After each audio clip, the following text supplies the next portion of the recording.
Hi, everyone. Thanks so much for joining us today for our third installment in Qualia's Executive Perspective series.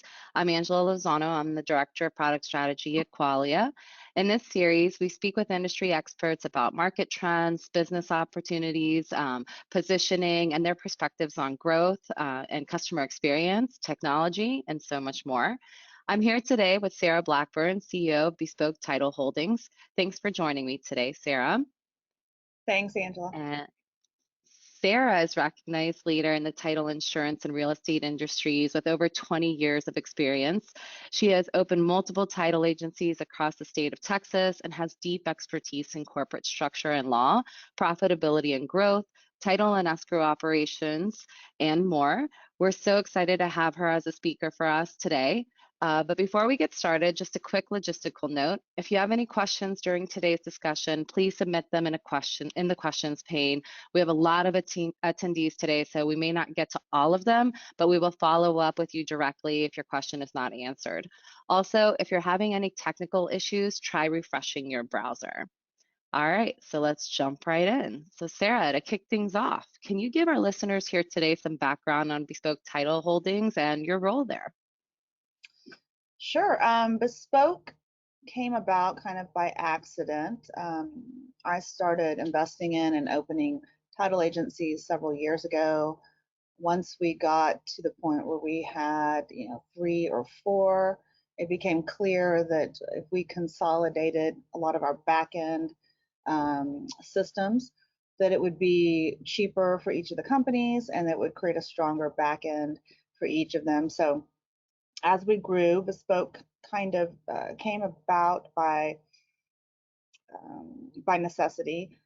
What it is Bespoke doesn't necessarily own all the agencies; they're all independently owned. What it does is it manages all of them. So, for instance, we have a really strong examination team. They all work for Bespoke, but they examine for all of our agencies. Our policy production department is at Bespoke. Our operations and administration sits here. Human resources, IT, our audit department, our compliance, financial, department is here. Our accounting department, etc.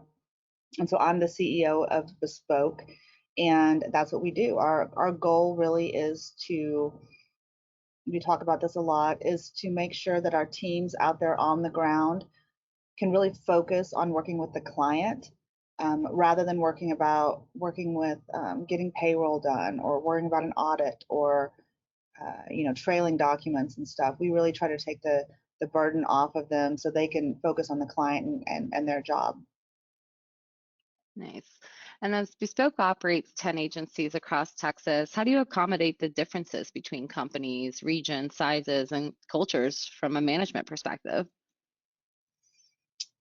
We've learned that there's no shortcut. You can't just because we're not a franchise. We don't do anything really cookie cutter. We have to go into each one and spend some time there, get to know the people, get to know the area, get to know the customs, and start from scratch with each one. They all have very different names depending on the region. We have different types of clientele in each area. The way that the escrow teams work and are often set up is different. So we don't go in with the attitude that we know everything and we're going to set it up the way that, the way we want it done. We go in and we really spend a lot of time listening. It usually takes a year from first visiting those places to getting an office open because we want to do it right. And that's what we do. It's just, like I said, there's no fast way to do it. There's no workaround. You just have to take the time to spend with the people and really just ask tons and tons of questions. All right. And as you've grown your business and opened new offices, what role has technology played in connecting different offices while accommodating those regional differences? When we first started, we were probably a pretty standard organization. We had a software system that we used for our escrow teams, and we had email, just very typical stuff. it, and to be honest, at that time, the offices, the agencies, and the people in each were not well connected. There's very little overlap.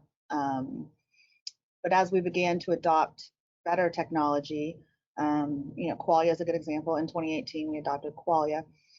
There became an opportunity for more overlap among the agencies. The teams began to know each other better, trust one another. Being able to interface with one another easily um, became important. I think that our teams then began to feel like they had more backup. They had these sister companies.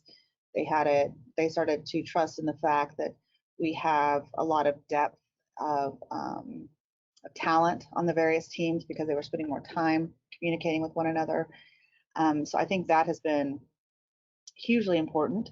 I feel like rather than I believe that the agencies don't feel like they're out there on an island by themselves anymore. They're really interconnected. They've really gotten to know one another. And I think that's really important in this industry. The escrow teams can often, they're put on the spot a lot. There's a lot of stress in their day-to-day lives just due to the nature of the work that they do. So I think opening them up to having a larger group of people they can rely on has been huge, and technology's been crucial in that. We use other systems. We use Microsoft Teams. There's a lot of chatting on that. It reduces the number of emails that we send. A lot of Teams calls and things like that. People get to know each other a lot better. All right. And how has the evolution in this technology caused you to think differently about how you hire and train your teams? I think with the changes in the last several years, with especially during COVID and the remote work that has cropped up in the nation, it has allowed us to search for talent in different regional areas. We can have people working for a company that's perhaps has their location 500 miles away, and there's really no problem. Whereas before, it was nearly unheard of to have maybe an escrow assistant who worked in another city. Now we can find someone who's just super, super good at their job and place them on a team, and they're quickly uh, people really love it. I find that a lot of for instance, that's a good example. Our escrow officers, they now, some of them have teams that are way stronger, way more experienced than they probably would have had we just pulled from their regional area. That's been huge. It's really given our teams a lot of more confidence. There are a lot of people out there with great experience and great knowledge that now have the opportunity to use that in different areas, and it's location no longer matters. And when it comes to bringing all your offices together, what are the things that you standardize across the board, or what are the things that can help from a business perspective when they are all the same? I think anyone who runs a business knows that if you can standardize processes, then you can cut costs, you can reduce the number of errors, you can reduce the frustration among your teams and among your clients. So we have done that as much as possible using workflows and processes. I would say our companies, probably 90% of their workflows are the same, and then you have to accommodate for differences in their clientele. So we do that for examination and policy creation. Those are very standard. We've worked really hard on creating really great processes for those, and as a result, those portions of our business have become they're running extremely well, and it makes our escrow teams very happy. So it honestly it takes a little while for another team to adopt a new system or a new workflow that perhaps we think is going to help them. But once they do and they buy into it and they understand that it's making their lives easier and that they're getting to get to go home a little earlier, um, fewer errors that they have to explain to clients, then they buy in and they love it. So we have worked really hard to do that without putting them in a box and telling them that we won't allow for any differences. Very nice. Now, we all know the last couple of years have presented a ton of new challenges for everyone, but there have been a lot of ups and downs in the real estate industry. What are some of the strategies and tactics that your team adopted, and how did they adapt to those changes? I would say that the number one thing has been remote work. During the pandemic, certain offices were open and they were closed. People with certain health issues had to work remotely for a long time. We were dealing with clients who we would not see face to face. I would say we adapted quickly. We were fortunately well positioned, having already adopted a lot of technology that other agencies had not adopted. Now, having said that, when the pandemic came about, just because we had adopted this technology did not mean that our teams had bought into it yet. For instance, Ron, a lot of people were very against that, including real estate agents and clients. Um, but COVID forced everyone to begin to use that technology, and everyone became comfortable with it. And as a result, it's just another option out there. So our teams, while probably reluctant at first, the pandemic forced them to use this technology, and the difference between our processes, margins and errors, and et cetera, since pre-COVID to now is there's a huge difference and a huge improvement because we've had them adopt that. Are you thinking more in terms of offense or defense right now when it comes to business planning? I think offense. I don't really think that their defense is going to serve anyone well in this market. I think that housing is a people need to be housed. We know the market's going to come back. I think we're all just asking when. Um, so I think you have to play offense. I think there are some agencies that probably won't withstand the current economic situation, which allows other agencies to pick up market share, to pick up talent. There's a lot of talent out there. We're seeing the quality of the resumes that we're seeing now is very exciting. So I think you play offense. I think you go out and you look for talent. I think there are still acquisitions out there that you can. I will say this about those people out there looking to buy up agencies. This is probably a great time because the valuations are lower right now, and if you pick the right agency in a really niche market, it's going to come back, and you'll have the time between now and then to kind of cut out the extras and work with with those new teams to get them integrated into your team. I think the opportunities are huge. Now, the biggest struggle probably, or the biggest fear people have right now is preserving cash, right? We want to make sure that our team members are taken care of and that we're in a position where we can withstand all of this. And so hopefully everyone has done a good job creating cash reserves during the good times. So yeah, I think offense right now, this has just been a great period for us for focusing on being prepared for the next upturn.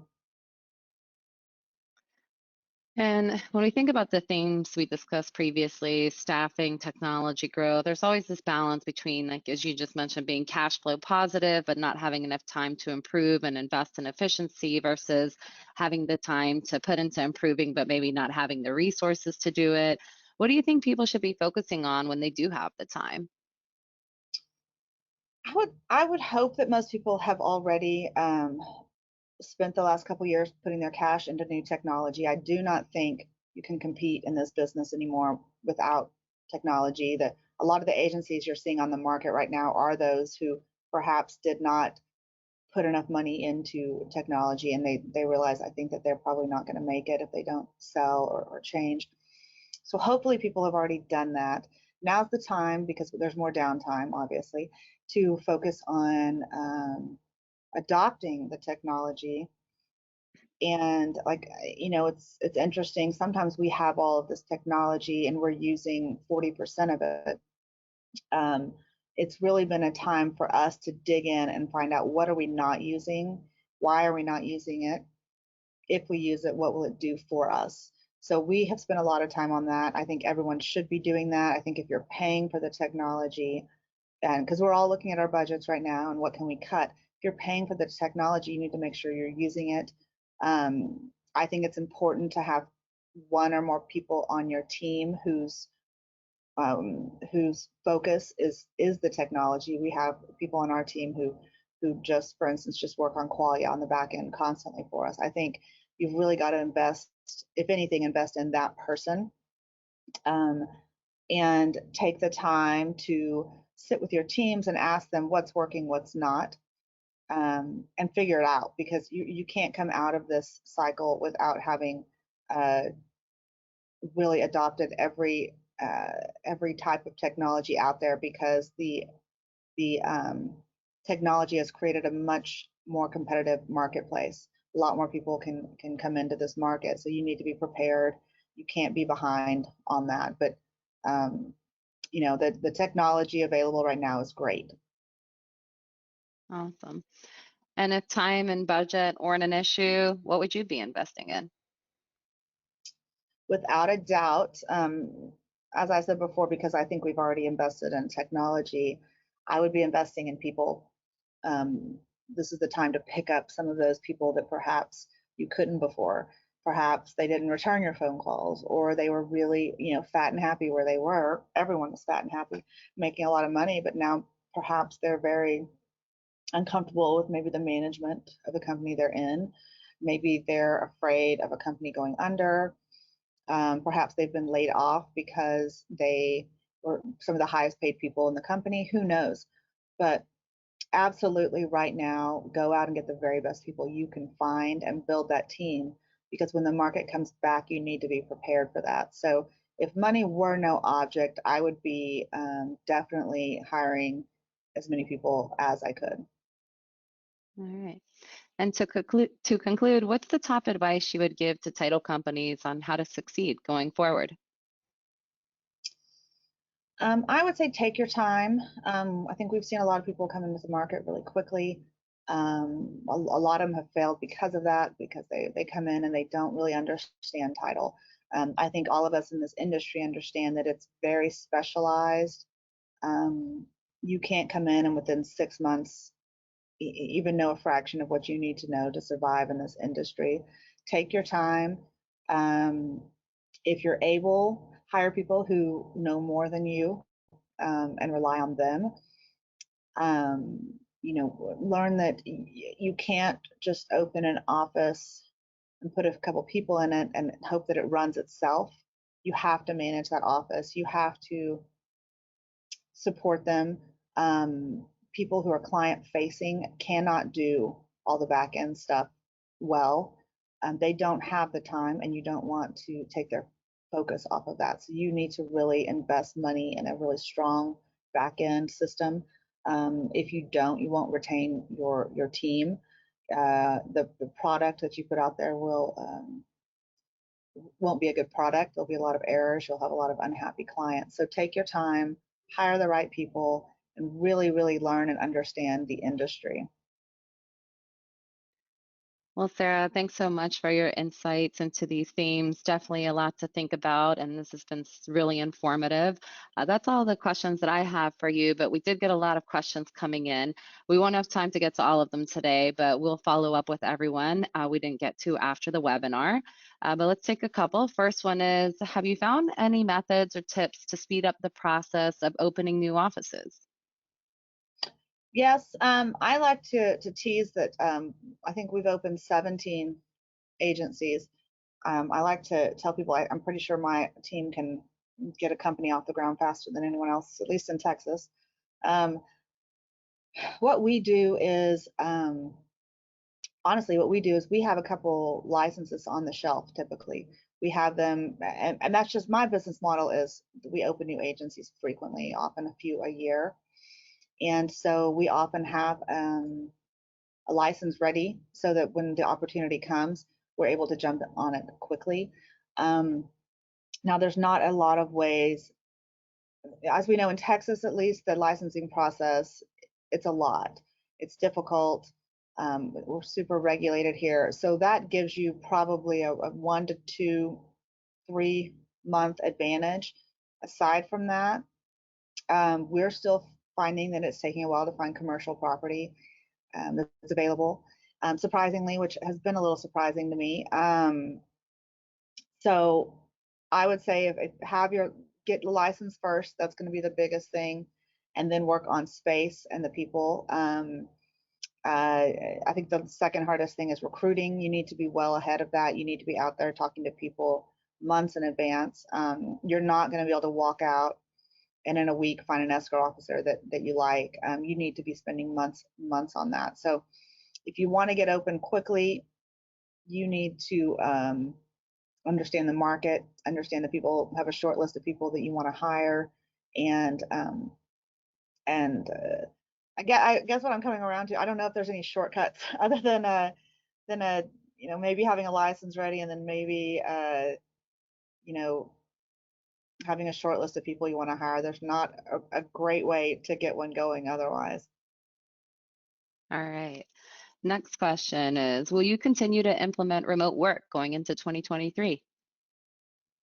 Oh, absolutely. I will push it. I will push the limit on that for sure. I'm a big believer in remote work. I don't think that it's a fit for every position. I think that if you have a retail title operation, you have to have an office with people in it who can work with clients really well. I think aside from that, most back end stuff can be done remote. Now you have to take into account culture and retention and things like that. But absolutely, I think that remote work is absolutely the future. I think we have a lot of hybrid positions here. We do a little bit of both. We have people who are in the office all the time. We have in our agencies, we have some that work remotely. We have some that work remotely part of the time. It really just depends, but absolutely, we will continue to push that. I think that's super important. All right. Next question is, what has been your top recruiting tactic for the younger generation? That is tricky. Sometimes it's as easy as people in the market, the young people coming out of college or wherever, or um, whether it's true or not, their belief is that they're going to struggle financially and not make as much money as their parents and things like that. I just sit with them and explain to them how much money you can make in this industry, and how the amount of growth professionally is tremendous. Honestly, when I just tell them, and I only understand the Texas market, I don't know whether this is true in all other places, but it's very easy. I say easy. People can come out of high school and make six figures. There are people, escrow officers, making $300,000 a year. I think you just have to explain to them that this is a niche market. We always tease that once you're in title, you never get out. And that's Mhm. because people will throw money at you to stay, because there are so few people who understand what they're doing. Um, when you explain that to them, and they're the kind of person who is very goal oriented and really ambitious, it piques their interest and they become very into it. That has been the best thing that we can do, is just tell them what it looks like, what their future could look like in this industry, and how some people really have especially the young people, they really love to dig into things and research things, and probably because they were raised with the internet, and I think it's surprising to some people how quickly they can figure out what they're doing, because they will just sit around and tweak it and work on it and research it until they know every little thing about it. The other thing is, now that we have better technology, uh, these younger generations can pick up the process. If your process is set up well, they can pick it up um, rapidly. Rapidly. The amount of understanding and processing they can do has, doubled what it was several years ago. So you just have to let them see what the potential is. I mean, people want to work, they want to make money, and there's money in this industry, and it's just a lesser known industry. You just got to tell them, and you got to look for them. The college graduates right now, this is a great profession for them. All right, looks like we're running low on time, so we'll end it on that note. But again, we'll follow up with anyone who didn't get their question answered after the webinar. Thanks everyone for joining us today. And Sarah, I really appreciate you joining us and providing your perspectives on so many topics. Thank you so much. All right, have a great day, everyone.